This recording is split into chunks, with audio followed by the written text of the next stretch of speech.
लड़की ने पीछे मुड़कर देखा तो एक कुत्ता सूखे कुएं के ऊपर खड़ा जोर जोर से भौंक रहा था। वह घबरा गई और उससे पूछने लगी कि क्या हुआ। तभी कुत्ते ने कहा कि इस सूखे कुएं के नीचे पानी है। इतना कहकर कुत्ता वहां से भाग गया। लड़की तुरंत अपनी माँ के पास गई और बोली, माँ, इस कुएं में पानी है। लेकिन यह सुनते ही पड़ोस की एक औरत जो बहुत चालाक थी हंसते हुए बोली कि यह कुआं तो 3 साल से सूखा है, इसमें पानी कैसे हो सकता है। लड़की ने अपनी माँ से कहा कि वह झूठ नहीं बोल रही है और माँ से कहा कि कुआं खोलकर देख लें। माँ ने बेटी की बात पर भरोसा किया, उसे एक तरफ खड़ा किया और खुद आगे बढ़कर कुएं पर रखे पत्थर हटाए। फिर ढक्कन खोल दिया और पानी निकालने की बाल्टी नीचे डाली। यह देखकर वही चालाक औरत मजाक उड़ाने लगी और बोली कि सपने देखना बंद करो, इसमें पानी नहीं हो सकता। माँ को उसकी बात बुरी लगी और उसने कहा कि अगर सच में पानी निकला तो वह और उसके जैसे लोग एक बूंद भी पानी नहीं पी पाएंगे। वह औरत घमंड से बोली कि अगर पानी निकला तो भी वह नहीं पिएगी, जो पिएगा उसकी जीभ सड़ जाए। आसपास के गांव वाले भी उसकी हाँ में हाँ मिलाने लगे। तभी माँ ने सबको चुप कराने के लिए अगली ही पल कुएं से पानी से भरी पूरी बाल्टी निकाल ली। यह देखकर वहां मौजूद सभी लोग हैरान रह गए। किसी को यकीन नहीं हुआ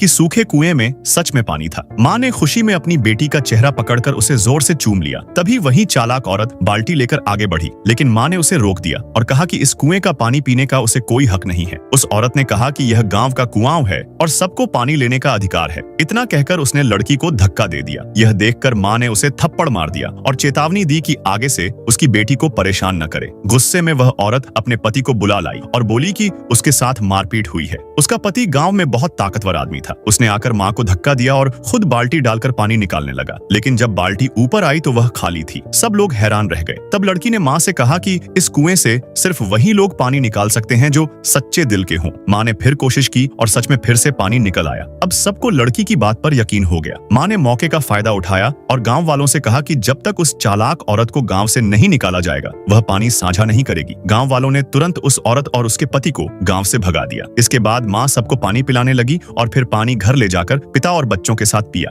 उस अकाल के समय में खाना ही नहीं, पानी भी बहुत मुश्किल से मिलता था, इसलिए सब बहुत खुश थे।